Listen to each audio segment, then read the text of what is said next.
You are entering a realm of imagination, where dreams are told between the lines of the universe. This is a Midnight Tale podcast.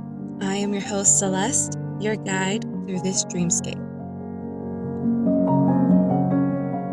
Hello and welcome everybody to the very first story of a Midnight Tale podcast. I am so excited you are all here for the launch. I can't wait to share all of the wonderful stories that I have saved waiting to be told. I'm glad that you're all here to join me on this adventure. Today's tale is about Lost Oak Lake and the mysterious death of my grandfather. I remember driving through the forest with tall pine trees on either side and the sun slowly dipping down. The light flashes brightly through the blur of trees. It was golden with streaks of bronzy orange. The mountain road was windy, and the trees rushed by as I kept on driving. I had the window slightly cracked, and I could smell the fresh, sharp pine scent streaming in through the windows, but I was just distracted by my own thoughts. I had soft music playing on the radio, just to have background noise to accompany me from the silence in the car and distract me from all of the buzzing going on in my own head. I was driving through the mountain pass in order to get to the lakeside cabin that was once owned by my grandfather. I was the only family who could come down to help to clean it out after he had died 2 months ago. I used to go down to the cabin every summer to go spend time with him, along with my younger brother, Adrian. My brother had planned to come along, but he had a small car accident that broke his ankle, so he wasn't going to be of much help. I had fond memories going down to the cabin, and the nostalgia kept growing the further down the road I went, and the trees became thicker, and all trouble seemed to just become a memory. My grandpa lived in a small Oregon tourist town that was chaotic and sparking with energy in the summer. I made lots of summer friends down by the lake that I still kept in touch with. I was always so sad to leave in fall, but it seemed like everyone else was in a rush to leave with the tourists after season, except my grandfather and a few other townies. My grandfather moved to the lake after both my young uncle and his wife had died, which was years before I was born. He never left town after that for over 30 years. I snapped out of my thoughts for a moment as I saw the large wooden sign ahead that said, "Welcome to Lost Oak Lake." I rounded the corner and was amazed by the sight of the lake ablaze with color. The lake was surrounded by a ring of oak trees that were all completely brilliant red. The lake reflected the golden light of sunset and the red of the trees. I had never been to the town in fall or winter because of school. I was surprised that no one advertised how beautiful this place was in fall. I drove down the lonely street to the convenience store to pick up some milk and extra groceries for my stay. As I parked, I saw one of the locals, who was a neighbor and a family friend. I got out of my car and called, "Hi, Mrs. Brecker." She turned around from her car and smiled widely. She said, "Celeste, it's so nice to see you." She walked around her car and hugged me tight. She said, "I am so sorry that we have to meet again under such sad circumstances." I said, "Me too. I wish I could have visited him before he passed. Maybe that would have helped." She said, "He never doubted for a second your love for him. You and your brother were his world, and he would never do anything without thinking about you." I smiled slightly and said, "I know you're right." I glanced around the Main Street Plaza. It was the heart of the town with all the shops and restaurants. Everything looked closed, and there were only a couple cars scattered around. I said, "I never realized how many people left in fall. How many people are left?" "Oh, well, let's see," she said. "There's about 50 of us." I said, "Wait, only 50? I thought there was at least 200 people that overwintered here. Don't you have any tourists that come in winter?" She said, "Yes, just a bare-bone crew to keep watch over everything, so nothing gets stolen or too busted. We get no visitors except a stray here or there. It's usually just us old folks who stay after our kids help us in the summer rush." I said, "Wow, I had no idea. Well, I am definitely going to see a different side of this town. It was nice to see you again, Miss Brecker. I'm going to the store to pick up a few things. She said, Of course, it was great to see you. Also, I want to say again, I'm really sorry that your grandpa is gone. He was an extremely important part of our community, irreplaceable. He has given us so much guidance, and we all feel lost without him. He was here for so long, and he knew so much about this town and the history of it. I said, Oh, so like a historian? She said, Yes, like that. I said, I'm glad to know that he was well loved in this town. I turned to leave and took a few steps when Mrs. Brecker called out, Celeste, before you go, make sure to stay in at night. There are quite a few bears that wander at night, so leave your porch light on to keep them away. I looked at her and I said, Thank you, Mrs. Brecker. I'll keep that in mind. See you tomorrow. I started walking away again and she called out again, Celeste, please remember that. I'll call you to remind you. I looked over my shoulder and said, Okay, no worries. I'm sure I'll be all right. As I walked toward the store, I stared at the red leaves on the oak trees. The lake was known for its clear water and its unique ring of oak trees. There were the only oaks for miles around in the pine forest. I never realized how all the leaves were all so red in the fall. I entered the store and the shopkeeper looked up. I said, Hello, Mr. Gomez. Hello, Celeste. It's been so long. It's a surprise to see you here. I walked around the store as I talked. I know, it's been about 3 years. I've been really busy at college and going out with friends. That's great. You definitely should enjoy that, he said. So why are you here and not your parents? My parents are both really busy and couldn't get more time off. Their companies have had some bad luck lately. They said that since I was so close to Grandpa Eric, I could sort through his things, I guess. Don't you have school? He asked. Well, I was able to take a week off since I don't have any major assignments due. I set my items on the counter and he began to scan them. He nodded and said, I see. I want to say I know your grandpa loved you very much and it's a terrible loss for everybody. I sighed and said, Thank you, Mr. Gomez. He finished scanning the items and I helped him bag everything. He had some missing fingers, which made it slightly harder for him. I paid and started turning to leave and said, Have a good night, Mr. Gomez. He loudly said, Wait! I was slightly startled and looked back at him. He looked very serious and said, Please stay in after sunset. It can be very dangerous.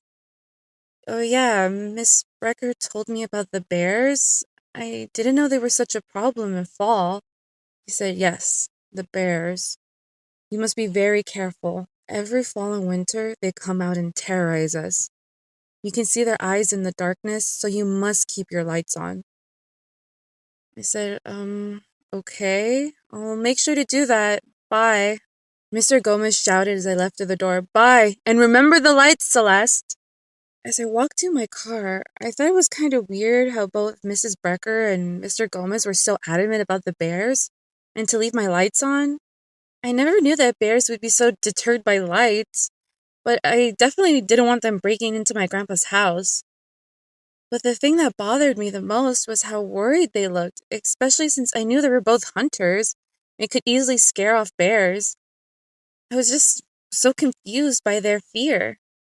I loaded the groceries into my car and drove down the road, passing by tall wooden houses and cabins. Most were dark brown with some green and red splashes of color on the trim or roof. My grandpa's house was the closest to the lake and near the end of the road. I pulled up to the front of the house, and it was just like I remember. It was a 3-story, dark green house with dark brown trim. The garage was at the bottom level, since the house was built on a gentle slope towards the lake. You had to walk up the stairs to get to the living room and the kitchen. I hauled my suitcase and the groceries up the stairs, then opened the door. The air was so still and smelled dusty, but the room was warm and bathed in the last rays of sunlight. On the left of the door was a kitchen with an island that faced the living room. On the right of the door was a bathroom and a large walk-in closet. I looked around at all the pictures hung up on the walls. My grandfather loved to surround himself with pictures of family. I smiled slightly at all of the good memories. The pictures showed us dressed up in silly costumes, catching big fish, or building forts with big sticks and bedsheets in the forest. Summers were so carefree and joyful. My grandpa was always joking around and making us laugh. I crossed the living room to look out the sliding glass door to the lake. It was as giant as I remember. I could barely see the houses on the other side. I stared intensely at the water, wondering where he had been found. Some neighbors found my grandpa in the middle of the lake dead, facing up, staring at the moon. He didn't drown. He had no injuries or sign of any other illness that could have killed him. The only theory was that he walked into the lake and just died from the cold. It was all so strange and nobody had any good answers. When I attended his funeral, I remember his face was so blank, and I couldn't tell what he had felt when he had died. Tears welled up in my eyes, and I could only hope he had found some peace. I stepped out onto the deck and walked down the stairs. I could see the small pier and my grandpa's boat anchored to the far right. The lakeshore was only about 10 feet away from the bottom step. I reached down and touched the water. It was freezing cold, so unbearably cold. I shivered and stepped back from the lake. I couldn't imagine what was going on in my grandpa's head as he stepped out into the dark water. I was startled by a phone ringing in the house and quickly went inside. I picked up the phone and said, "Hello? Hi, Celeste. This is Miss Brecker. Just making sure you are safe inside and have the lights on." "Hi, Miss Brecker. I'm inside and I'm going to turn the lights on right now." She said, "Very good. If you need anything, let me know, okay? Just call." "I will. Have a good night, Mrs. Brecker." She said, "Good night." I hung up the phone and flicked the porch and the deck lights on. I put away the groceries and pulled my suitcase past the kitchen to the hallway that had the stairs and the first floor bedroom. It was my old room during summer. It had old books and toys neatly in the bookcase, and the walls were covered with pictures, old certificates, and posters of animals. The room didn't smell as dusty as I thought it would. I hadn't been there in a really long time. The room was tidy, which is unlike me, and the sheets looked well kept. Tears slid down my cheeks as I realized my grandpa had been regularly washing the sheets and cleaning my room. He had been waiting for me to come back and visit. I sat down on the bed and curled up into a ball. I cried and cried as the sun finally dipped down behind the mountains and cast the town into darkness. I woke up suddenly. The room was dark, and I could see the faint glow of the porch light through the curtains. I got up and turned on the hallway light. I checked my phone, and the time was 12:01 a.m. I stepped into the living room and looked out the glass doors. I couldn't see past the glow of the light or the railing of the deck. It was pitch black. As my eyes adjusted more, I could barely see the glow of the moon reflected into the water. I opened the glass door and looked up at the half moon. It was weird how bright it was in the sky and on the trees, but it didn't seem to reach the water. I freaked out a little and quickly slid the door shut and locked it. I felt wide awake and decided to watch a movie. I sat down at the couch that faced the opposite way of the lake. As I watched the movie, I moved around trying to find a good spot on the couch. The movie was darkly lit and the deck light was really annoying by reflecting in the screen. There was no curtain or blinds on the glass doors. I got up and looked in the closet and found the big lantern. I turned off the deck light and placed the lantern on the floor in front of the stairs. It was bright and out of the way. I looked out across the lake and realized that some of the houses were really brightly lit with floodlights. But I didn't think the bears would bother me as long as I had left the porch light on and had this lantern. I walked back inside and enjoyed the rest of the movie until I drifted asleep again. I woke up to the TV grayed out and the room was dark. I knew the lantern had died. I checked my phone and it was 3:27 a.m. I cursed myself for not putting in new batteries into that lantern. I sat up and looked towards the sliding doors and froze. My body was cold as I stared at two shiny eyes. There was a large black shape crouched at the corner by the stairs. I couldn't move. I couldn't think except stare as it stared right back. Suddenly, it moved and another pair of eyes turned to look at me. The black shape straightened out, and I could see 2 kid figures. I laughed a little and realized I had been holding my breath. I got up and walked to the glass doors. I called out to the kids and said, "You really scared me, guys. I thought you were a black bear." They shuffled back a step into the moonlight and kept their heads down. I could see now that both of them wore gray shirts and gray shorts. They said, "Please help us. We snuck out into the woods," they said in soft, quiet voices. I called out and said, "Well, your parents are going to be very worried, so please help us. We know it's bad." I almost reached the door and stopped. Something felt so wrong. These kids were acting so weird. Thoughts raced through my head. Why were they here? Who were their parents? I didn't recognize them, so they weren't local. What is wrong? It's wrong. It's wrong. It was spinning in my head. My skin felt clammy and my heart was pounding loudly, but my mouth kept talking because of politeness or the oldest sibling authority that I had running in me, and I automatically said, "Hey, come on in." One of the kids' hands shot out and grabbed the handle. They slammed it open with ease. "Hey, you're going to break it," I said. I stepped closer and they both lifted their heads. The moonlight shone on their faces and showed how pale and gaunt they were, but their eyes were all black. Not covered in shadows, but like shiny black ink. I stepped back and said, "Hey, are you all right?" I noticed 3 more kids to the right. I said, "Hey, where did you come from?" The first 2 kids said, "We need to know who you are. Are you welcome?" And they started to move inside. "Hey, wait," I said. I noticed even more kids showing up left and right. It wasn't possible. There was only one set of stairs to the right, and they were absolutely quiet.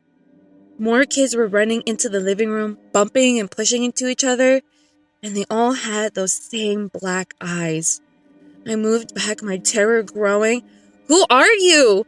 I heard a loud whisper, "Who are you?" And it echoed around the room. "Who are you? Who are you? Who are you?" I frantically looked at the kids, but none of their mouths were moving. They were quickly surrounding me, and the loud whisper grew louder. "Who are you? Who are you? Who are you? Get the hell out of here! Who are you? Who are you? Who are you? Who are you? This is the keeper's house." I rolled around and I saw a giant black wave looming over me. I saw that it was the conjoined bodies of the kids, their pale arms and legs distorted and writhing in the large mass. Their black eyes were wide, staring intensely at me. I screamed and jumped over the couch and landed on the edge of the table, the remotes flying off. The black wave of bodies lunged at me and hovered over me. Their faces stared at me and they said, "Who are you? Who are you? Who are you?" I sobbed out, "Celeste!" The wave stopped, and the eyes all looked at me. "Celeste, Celeste, Celeste, Celeste," it whispered over and over and over and over again. I started slowly sliding back. It moved back and shuddered, all of the arms and legs kicking and waving frantically. I moved back even further. It said, "Help us, help us, help us. The keeper is dead, he's dead, he's dead. Free us." I slid back more and my hand landed on the remote. The TV flashed on with a bright white screen. The creature screamed and ran out of the door. I stared at the door, just in shock. After a moment, I quickly pushed myself up and winced at the pain in my side. I turned on the living room light, then closed the glass sliding door while flipping on the deck light. I scrambled throughout the whole house, flipping on all of the lights. I tore through the closet and found all of the flashlights and lanterns. I grabbed extra batteries and placed them on the table in the living room. I wrapped my grandpa's large hunting jacket around me. I laid down on the floor and looked out the glass door from the space under the couch. I clutched the flashlight tightly to my chest. It was overwhelming, the fast beating of my heart as the blood rushed through my veins. I could feel the tightness in my chest and my body shaking. The tears streamed down my face as I tried to figure out what the hell just happened. I kept replaying what happened over and over in my head until sunrise. As the sun peeked out between the trees, I sat up and winced hard as the pain shot through my side. I lifted my shirt up and saw a large bruise forming on my side. I pulled myself up and headed towards the kitchen for some water. My hands shook slightly as I drank, and I could feel my clothes sticking to my skin from sweat. I went to my room and quickly changed into fresh clothes, but I put on my grandpa's jacket because it was still warm and dry. I grabbed an apple and I munched on it as I thought about the shops that could possibly be still open. I needed to talk to Miss Brecker or Mr. Gomez or any one of my grandpa's close friends. They had to know what was happening. They had tried to warn me, but about bears. But my body just wanted to run. Why? Why didn't I just run out of here? Just get the hell out of this town. I put my head in my hands and I could faintly smell my grandpa's cologne. If everyone knew, then he knew. Miss Brecker said he was a town historian. It was obvious everyone greeted him with respect, and he got many free favors. He had some control over this place, and they called him the Keeper. Why did he stay in a place like this? Was he trapped here? Did those monsters force him into the water the night he died? There were so many questions swirling around my head, and I needed answers. I headed into town to the Main Street Plaza. I saw that a lot of cars were parked in front of Maggie's Diner. It was one of the most popular and oldest restaurants in town that many locals went to in the summer. It seemed like everyone was there this morning. I walked into the restaurant and was greeted by all the older locals and old neighbors. They said their condolences and I thanked them while I made my way towards the back of the restaurant. The diner hadn't changed much over the years. It had red leather booth seats and chairs set against light brown wooden paneling. There were a couple of antiques hung up on the walls and old pictures that showed some of the history and old residents of the town. I found Miss Brecker sitting with another local who wore an eye patch, Miss Beltran. I sat down to join them. Miss Brecker asked, "How did you sleep last night, Celeste?" I said, "Why don't you take a wild guess?" She looked at me and said, "I'm sorry, I'm not sure what—" I cut her off. "It would have been really nice if you had put some more emphasis on how insane it is in here." She said, "Honey, I told you about those bears." I said, "They weren't any damn bears." She looked at me with wide eyes. "I know why you didn't say anything. Because who would ever believe a story as crazy as being attacked by black-eyed children in their house?" She shakily said, "That they came into your house?" "Yes," I said, "and I need to know how my grandfather is involved and why they said he was the keeper." She looked away, twisting her napkin, and said, "I don't even know where to begin." I shouted, "I know that everyone knows about those children!" The diner went quiet, and everyone turned to stare at me. Their faces were all a mix of emotions, but all had fear in their faces. Miss Brecker stood up and faced everybody. She said, "There's no time like the present. We need to discuss the events that happened last night." Some hissed and said, "No, don't." She said, "Okay. All those in favor of discussing it and explaining to Celeste, raise your hand." A majority of hands rose into the air. There was some slight bickering, but Miss Brecker nodded and said, "Majority wins." Also, there is no use in hiding. As we know, they are not discreet. We should have known better that they would show themselves. Celeste had seen and invited the children into her house. There were a few gasps from the crowd, which really worried me. "I didn't invite them in," I said. She said, "That's the only way they come in, is if they're invited. Those things were watching all of us last night until about 3:30 a.m. That must have been when they went into your house." I thought back, and I realized I had done it. Damn it.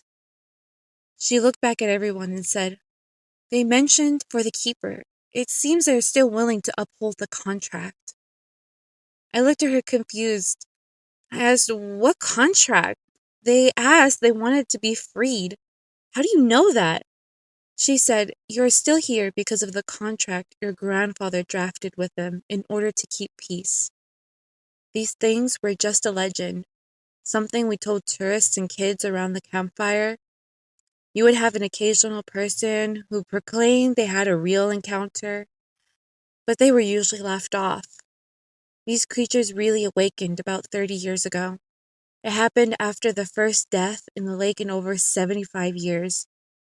A child had fallen overboard without their life jacket. They had tried to swim back to the surface, and his mother had gone to help him, but they both got hit by a propeller. There was so much blood, and that child and mother died in the lake. They were your grandmother and uncle."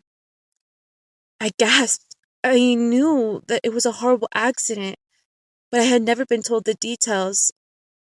I never pried into it because it was one of the only things he did not like to talk about, and I never wanted to hurt him, so I never had asked. She continued, "That fall, the leaves of the oaks all turned blood red, and when they started to fall, those monsters came out to terrorize everyone. Horrible things started to happen, a never-ending nightmare. Even people who left Lost Oak were followed by tragedy. We never knew nothing. We could do nothing. We even tried to kill them, but it just angered them. The nightmare got worse, and after the last leaf fell off the oak trees, they had free rein to travel beyond the town. They plagued our families, even those who had never visited the lake. Once your mother fell pregnant with you, your grandfather, Eric, frantically called to them. He was the one who made the contract. He promised them access to one person each year. I asked him, "What do you mean, access?" She said, "He did this for you and all of us. So many of us were suffering and dying. His contract forbade them from hurting us or our families. Each year, we helped him select one tourist for the creatures to do what they wanted." I said, "What they wanted?" "From what your grandfather Eric has gathered," she said, "they are bad luck personified. Anyone who crosses their paths are tainted with misfortune, insomnia, night terrors, anxiety, if you're lucky. But they have to be invited into your life or your home in order for the worst, like fires, accidents, disfigurement, suicide, death. Due to the contract, we were spared from all of this, but we transferred all of that to one soul."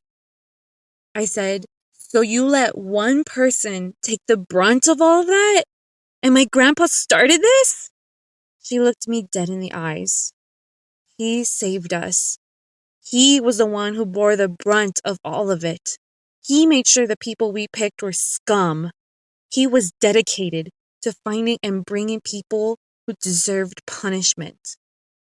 I exclaimed, "I can't believe this. He and everyone have been doing this for years?" She calmly said, "Yes, look at this." She unbuttoned the top of her shirt and showed a huge red raised burn on her chest. They looked painful still. She said, "This is what happened to me. You've seen Mr. Gomez's lost fingers and Miss Beltran's lost eye. These are just a few things that happened to us. We were all attacked for years. We wouldn't have survived this long if it wasn't for your grandfather and the contract." I rubbed the sides of my head and squeezed my eyes shut. My thoughts were whirling around my head and I could barely follow along, but there were some things I still needed to know. I looked up and asked, "What people did he pick?" She said each one was the worst criminal he could bribe to come with fake contest winnings. We picked child predators, rapists, killers who got away with light sentences. I nodded. It was a twisted sort of justice, but I couldn't blame them. I asked, Did those things kill my grandpa? She said quietly, yes, we all think so. I asked, why? She looked down and just shook her head. We have no idea, and that's what scares us. I put my head between my hands. God, it was too much. I felt Miss Brecker's hand on my shoulder, and she said, oh, honey, you go back home. Take a nap for now, because it's easier in the day. We'll come back to check up on you later, okay? Please go rest.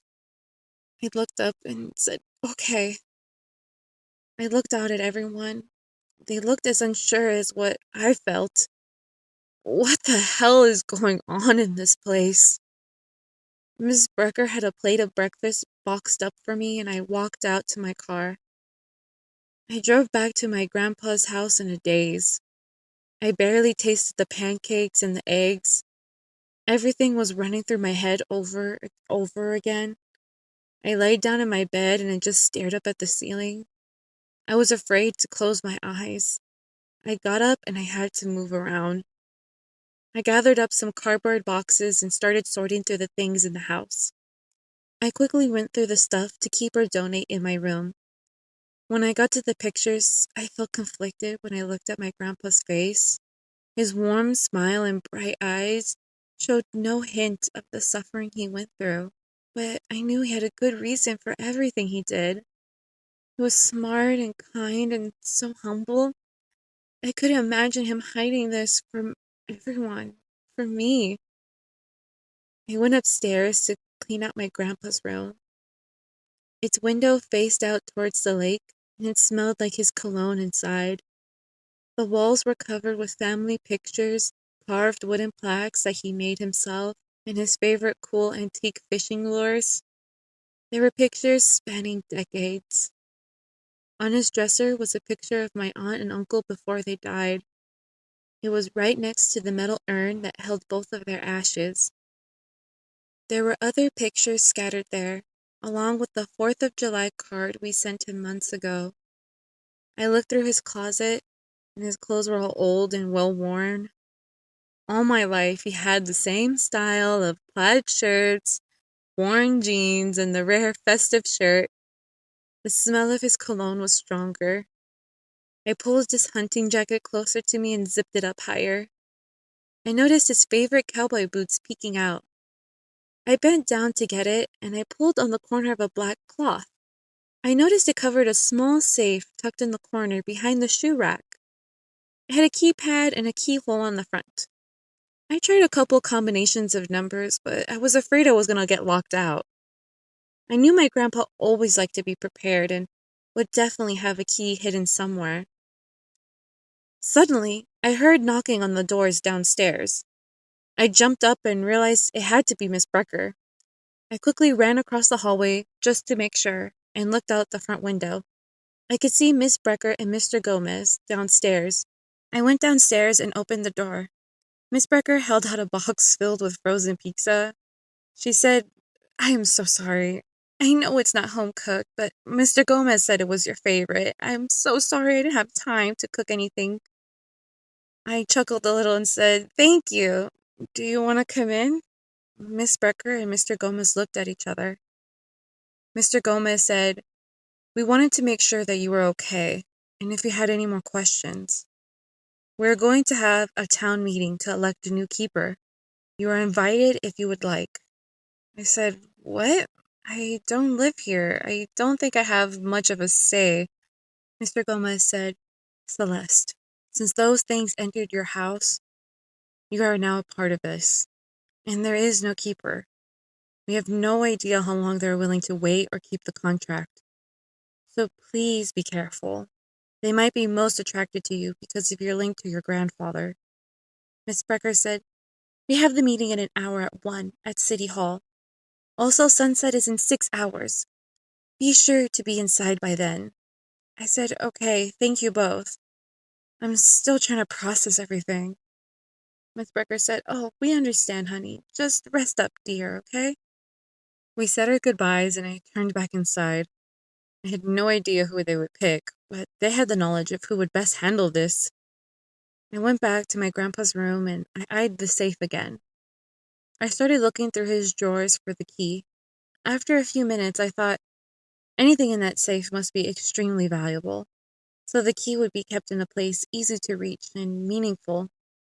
I sat on his bed and rubbed the quilt that he had had for ages. I laid down and faced towards the safe. I could see it perfectly from that angle. I flipped over, and the one thing my eyes focused on was the shiny metal urn. I got up and I opened the lid and looked inside. It was filled with a plastic bag of ash.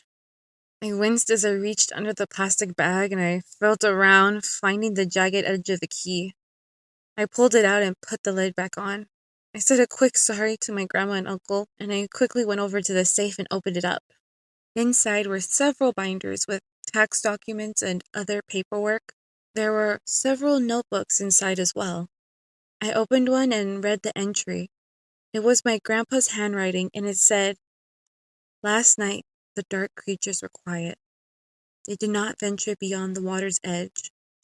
They seemed pleased with the offering last month and have remained calm." I looked at the date.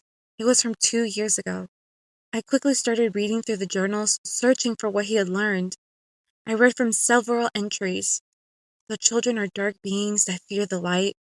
They are kept at bay by bright floodlights, but fire and solar lights work best, as they can short out the electricity. These dark creatures do not seem to have high intellect nor distinct personalities. Their main purpose is to gain entry into a house and spread their bad luck. They seem to vary in dress and in the way they speak, ranging from the Civil War era to the present. However, they are not children. They are disguised, like a wolf in sheep's clothes, to feign weakness. They are liars. They say anything to torment you, to bring you outside, or for you to open the door and let them in. Because once your paths cross, surely misfortune or death will soon follow. They are bad spirits, and it seems the lake is their nest. They hide in the darkness of the lake where the light doesn't reach. Various methods to exterminate them have failed. They are distressing by nature and seem to have a never-ending reserve of bodies. Guns, traps, fires, and explosives do not stop them. The body they inhabit stays alive until daybreak. The body turns into a husk, then to ash. We can only hope that the dark spirit is cleansed from the body. I shuddered and reached for another journal. I saw a page with giant letters that said, "They are liars." I read the entry. They lied. I brought them 3 offerings. They were supposed to let me speak with Linda and Dylan. I paused for a second as I recognized my grandma and uncle's name. I kept reading the entry. They said they could connect us. I kept asking every night, and they said to wait. I waited all the way until spring, and as they went back to sleep, they just laughed in my face. They said how stupid I was for thinking darkness could reach beyond the great light. They refused to speak about it since. Before they slipped away, they said death is upon you. I sat back and tried to wrap my head around it. He had taken this task not only to protect me and my other family, but to reach his dead family. He had devoted his life to this mission, and they had just fooled him. I reached for the newest looking journal and flipped through it. I realized it was only half written in. I flipped quickly to the last entry. It was written the day of his death. I read, "They were especially anxious tonight. They circled the house whispering Celeste's name. When I confronted them, they said, 'Death is upon you. We will take Celeste as the new keeper. She is your connected young blood. Death will not wait much longer for you.'" He said it's one of the few things he didn't lie about. He had found out he had cancer over 5 years ago. It was now untreatable. He accused them of cursing him with cancer, and they just stared right back at him with cold black eyes and with a few quiet snickers. He told them none of my family will be a part of this. He said tomorrow night he would offer something they could not refuse. He would bargain his soul in order to make a pact with them.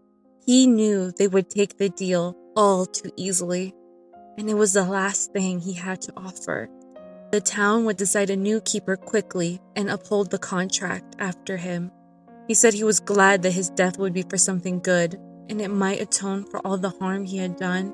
He was tired of the lies constantly hovered over him, that he would be at peace knowing at least his family would be spared. Tears slipped down my cheeks as everything clicked into place. I hugged my knees to my chest and I couldn't believe he had hid all this pain and dark secrets. Why hadn't I seen it? How could I not feel the evil that had lived here? I turned my head and looked at all of the pictures on the wall. I had never seen him frown or being upset. He said that when we came to visit, it was the highlight of his year. He always made me feel safe, and his smile was all I remembered. I closed my eyes and I rested my head against my knees, and I just listened to the quiet creaking of the house and the soft crinkling of leaves as the wind blew gently through the trees. It was a beautiful place. It was so unbelievably quiet and peaceful, but I couldn't imagine my grandfather sitting here waiting for us.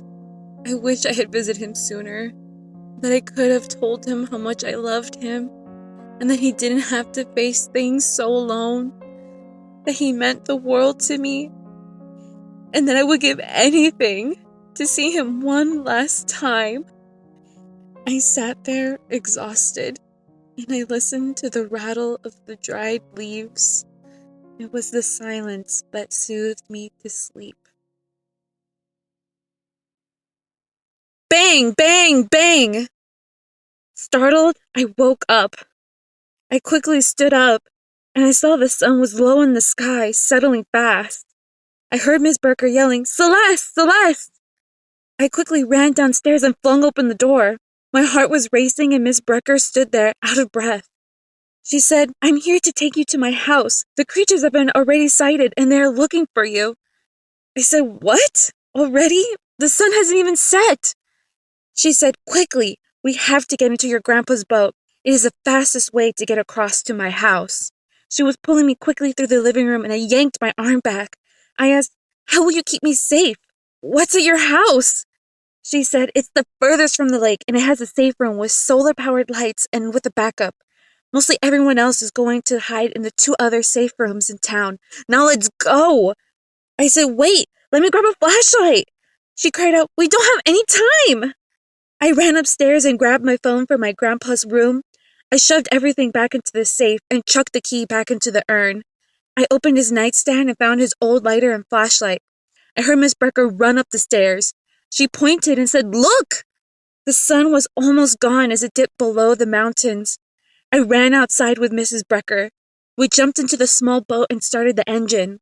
As soon as we left the shore, I looked out over the house and saw several unlit torches staked into the ground. I looked across the water and saw a line of light wrapping around most of the lake.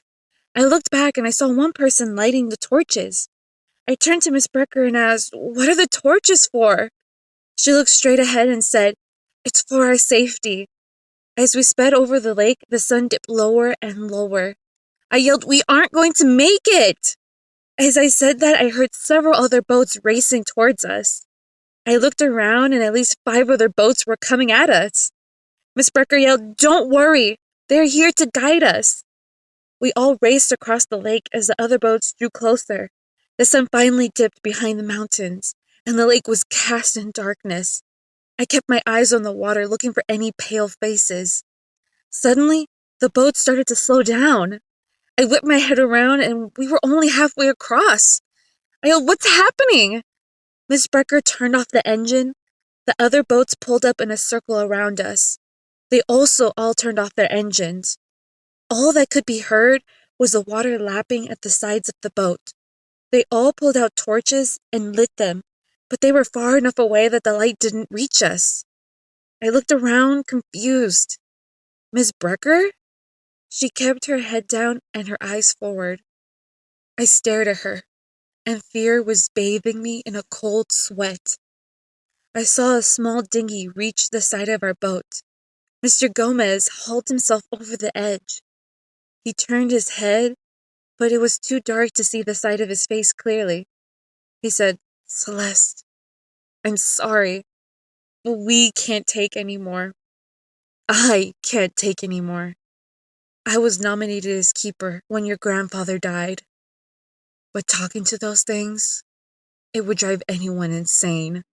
I asked, "What do you mean?" That's when we heard it. A soft knock, knock, knock on the side of the boat. Pale hands reached over the sides of the boat, and small heads slowly rose into view. The water ran off their hair, which looked completely dry. Their black eyes stared intensely at us. The weight of their presence sent chills down my spine, and my body tensed so hard I was quivering. I leaned back and felt the gas can next to the engine poke my back. I heard a whisper surround us. "Permission to come aboard?" Mr. Gomez said, "Permission granted." The black-eyed children scrambled onto the boat, and about 10 of them fit inside. They were all various ages and wore different clothes, just like in the notebooks. They all turned towards me with their blank expressions and their black eyes directing their malice. I looked towards Mr. Gomez and Miss Brecker. They both had their heads down and were looking away. I said, "You cowards, you can't even look at me or them?" Mr. Gomez said, "I'm sorry, but I can't spend the rest of my life as the keeper. To deal with them, after they've already taken so much from me, I can't." I just shook my head in shock. He said, "Grab her." I didn't have time to react at all. The hands were small but strong, and they gripped my arms and legs hard. One of them even grabbed my hair and yanked my head back to look at its eyes. I started screaming and said, "No!" I started wrestling against them. Everything fell out of my pockets and slid to the back. They pinned me to the floor, and Mr. Gomez walked over. He looked down at me with pity in his eyes. He said, "I am the keeper, and the contract remains. The people and families of Lost Oak Lake will not be harmed in exchange for an offering of one person." I kept struggling to free myself. I felt my arms had more wiggle room because of my grandpa's oversized coat. He continued, "But I am transferring this title to Celeste. She will be the new keeper to uphold this contract. Do you accept her?" I yelled, "No!" I twisted both of my arms free from the jacket and lunged for my phone. The black-eyed child holding my hair yanked me and I fell back, but I was able to grab the lighter. I flicked it on and shoved it backwards into its face. It screamed and let go. The other children backed off a little towards the front of the boat. I heard Mr. Gomez shout, "Stay back!" I dragged the lit lighter across my grandpa's jacket and it caught fire as I jumped back. The children started screeching as they hid behind Miss Brecker and Mr. Gomez. They both started yelling, and Mr. Gomez yelled, "Do you accept this new keeper?" The children kept screeching, and I reached for the gas can. I poured it over the engine and then flinged it towards the fire. It burst into tall flames, and the whole deck caught fire. I jumped into the water and started swimming frantically. I heard other bodies splash into the water, and I saw the black-eyed children racing towards me. Beyond the sounds of shouting, boat engines started revving on. I heard a loud whisper say, "We accept." As the black-eyed children dragged me under the water, the boat exploded. I felt the blast through the water and I saw the bright yellow-orange light of the fire. But the children dragged me down fast into the darkest part of the water. The water was so cold and I couldn't feel my arms or legs. The light of the fire slowly faded, and I could barely feel the dark eyes that stared at me with hate. They whispered, "You are ours. You will live out your days doing our bidding, as we are the keeper of your soul." They laughed, and I felt us rising towards the surface. As we rose towards the surface, I could see the full moon shining brightly in its silver glow. I felt so hopeless. I didn't know what to do. I was trapped in their cold, hard grasp, and I couldn't do anything. And I felt my lungs slowly burning because I needed to breathe. As we got closer to the moon, it started getting bigger and brighter. The whispers started to sound concerned, and suddenly they let go and started frantically swimming away. The light was in the water, and it was like an illuminated fog. It morphed, and I could see my grandpa's face form out of the silvery light, and his hands reached out for me. He pulled me out of the water, and I started coughing. He gently patted my back. Then he spoke and said, "I hope you can forgive me. I wish there had been a better way." I looked up in his face, and I said, "I'm sorry I didn't visit sooner." He hugged me close to his chest, his form solid, and he looked exactly like I remembered him. Besides a soft glow all around his body, he said, "It didn't matter if you were here or not. I have lots of beautiful memories." I said, "I thought you were gone forever. Those things took your soul." He sighed and said, "Those bastards have no self-control and all lie. So when I made the deal, it was a trap. I knew they would break it eventually." I smiled a little and said, "Well, those things must be hellish. They even made you curse." We chuckled together, and we heard a cry say, "Eric!" Floating by the wreckage was Mr. Gomez. My grandpa carried me and walked over the water towards him. The whole surface of the lake was illuminated by the moon's glow and made it look like a silver mirror. Mr. Gomez and Miss Brecker were floating together in some wreckage close to the still burning boat. Their shirts were ripped and their faces were covered by ash. Miss Brecker was unconscious. Mr. Gomez looked at us shocked. My grandfather softly said, "Stefan." Tears streamed down Mr. Gomez's face and he said, "I'm sorry, Eric. I didn't want to, but I was too weak." My grandpa said sadly, "Stefan, I knew it was a lot to bear, but it still hurts to know you still did this." Mr. Gomez cried out, "But we were all lost without you. Why didn't you say anything? We could have figured it out together." My grandpa replied, "I was afraid that if I let anyone knew, they would sense the deception. Everyone had to believe this was genuine, that this was not a trap." Mr. Gomez asked, "What are you talking about?" My grandpa replied and pointed at Miss Brecker.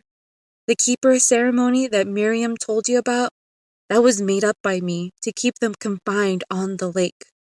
I knew those creatures wouldn't give up, and this would happen eventually. I couldn't stop them, and I knew everyone in town was tired. That's why I let them take me. When they tried to make Celeste the keeper, they would break our deal, and I would be freed. Then I could bind them to the bottom of the lake. We're all spirits of this lake, and I think I can keep them trapped under the surface now. And you will all be safe now." Mr. Gomez asked, How do you know this will work?" My grandpa sighed and said, "If there's anything they hold sacred, it's deals made with blood, suffering, or souls." Mr. Gomez said, "Eric, you crazy fool. Why couldn't you have stayed?" My grandpa reached out for Mr. Gomez's hand and softly said, "Stefan, it's okay." Mr. Gomez cried softly as my grandpa pulled him and Miss Brecker through the water. I felt warm against my grandpa's chest. Once we reached the shore, my grandpa gently set me down on my feet. I felt the chill in the air and wrapped my arms around myself. I looked at my grandpa and said, "Will you be here? Can I see you again?" He replied, "I think this was an exception to a one-way road, sweetheart. I'm going to bind the creatures to the bottom of the lake. I'll make sure they never get out again." I asked, "What if you get trapped there too?" He smiled and said, "They have nothing on me. But nothing scared me more knowing you would have to live with these creatures in the back of your mind forever. I'll be okay." I looked at him and said, "Grandpa, I missed you so much. I don't want you to go again." He said, "We will see each other again." He hugged me close to his chest and I hugged him back tightly. I let him go, and he was turning back into a cloudy light. He walked backwards, and the moonlight followed him down into the water. I called up, "I love you!" He called out, "I love you too." He waved, and his hand faded into the water. It was silent and still for a moment. Then I heard the screeching of the creatures, and they all rushed out of the water. The torches were still lit, and the light was strong. They yelled, "Help us! Help us! Help us!" in their pathetic, whiny voices. They tried to reach past the light, but burned instantly. The moonlight swept over them, and they rushed back into the water. The screeching and the whispered rage was muffled, and then, after a final scream, the water trembled, then turned still. After a few moments, I heard the crickets chirping and the creatures rustling in the woods. I realized during my whole stay, I had not seen or heard a single animal. I looked over at Mr. Gomez, and he started to say something. I just shook my head and said, "It's over now." He nodded his head, and I helped him carry Miss Brecker back into the house. He started calling and letting the other locals know what happened. I went into my room and changed into dry clothes. It was a blur of faces as I walked out into the living room. As people rushed into the house and asked their questions, Mr. Gomez took the task of clearing up what happened. I stayed inside and I went back to my grandpa's room to get away from all of the craziness, and I started packing up all of the family pictures. When I got to the urn, I looked at it, unsure. I picked it up and took it outside. I could feel everyone's eyes on me as I approached the water's edge. I whispered, "I know you said this was a one-way street, but if you can still hear me, let me know what to do with them." I waited for a while and I saw the moonlight shining over the urn. Suddenly, it tipped over and the lid flew off. I nodded and I took out the bag and ripped it open. I shook the ashes out, and a sudden strong gust picked up the ashes, and they danced over the water, and they seemed to disappear into the moonlight. I stared out over the water, and I saw that some of the torches had gone out already. I watched and waited, but I had no doubt that the black-eyed children were trapped. There was now a guardian for Lost Oak Lake. Thank you, everybody, for listening to Midnight Tale Podcast. I'm really excited to know what you thought about it and the whole lore of Lost Oak Lake. Please like and subscribe and follow us for more stories and adventures for the future.